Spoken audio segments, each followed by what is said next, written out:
start of Western ideology can be traced back to the Dark Ages, as there was none. There was a simple, unified belief known as the Great Chain of Being that dictated humanity's place in the world.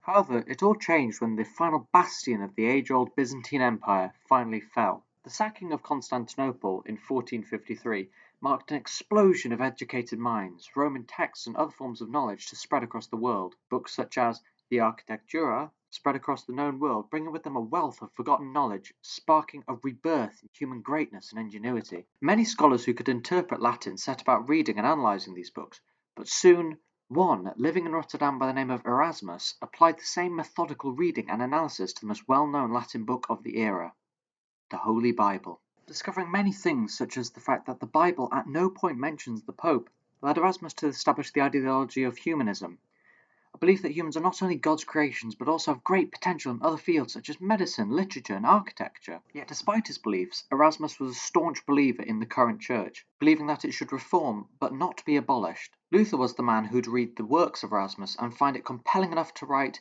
the 95 Theses and nail it to the door of the Wittenberg Castle Church. This caused an outrage. Luther was cast out of the church and founded an alternative to Catholicism, known as Protestantism.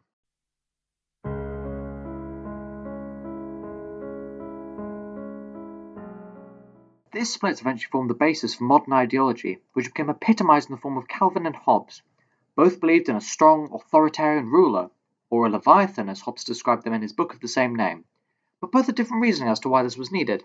Calvin believed that we are all sinful in the eyes of God, so we need a strong, authoritarian government from the elect to keep us under control, whilst at the same time Hobbes believed that human nature is essentially violent and selfish, so we need a strong authoritarian government to keep us under control. We see this same goal, different reasoning once more in the English Civil War and the French Revolution leaders Oliver Cromwell and Napoleon Bonaparte. Both were anti-monarchy, with Cromwell reasoning that we are all sinful in the eyes of God, so no one has the divine right to rule, whilst his French counterpart Napoleon claimed that human nature leans towards cooperation, so monarchs are not necessary to preserve stability. Jumping forward to the 19th century, we find the high church and low church arguments on conflict once more, in the form of Disraeli and Gladstone. Gladstone was a staunch Republican, believing that the people should decide who to lead them themselves, as opposed to Disraeli's belief that royalty was a more effective method to govern the people, clearly painting Gladstone as a liberal and Disraeli as a conservative.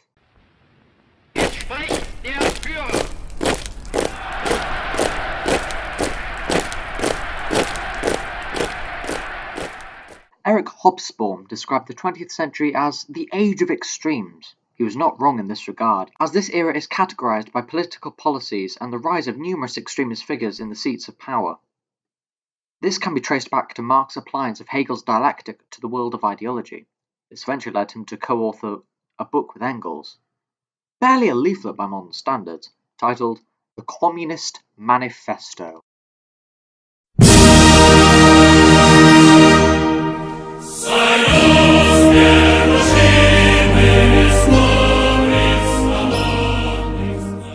This book laid the groundworks of a radical new ideology, one that changed the world forged by the Industrial Revolutions, and, according to Marx, who was a staunch determinist, was an inevitable product of them. This ideology is less a unified group and more of a gaggle of squabbling brothers, socialism, anarchism, and Leninism to name a few. Of course, not everyone wanted to wait for fate to take hold, and, as Che Guevara put it, revolution is not an apple that falls when it is ripe. You have to make it fall. But many would regard Leninism, Castroism, and Maoism as bastardizations of Marxism, and they would not be wrong. The first example of this could be the Communards of Paris in 1871, but the first successful example was the October Revolution led by Lev Bronstein and V.I. Ulanov, better known to us today as Leon Trotsky and Vladimir Lenin. That revolution would go on to inspire another new movement in the world of ideologies, fascism. Thought up by Mussolini after being kicked out of the local Socialist Party, this belief is based upon the idea of a single man or group having all the power of the nation in their hands.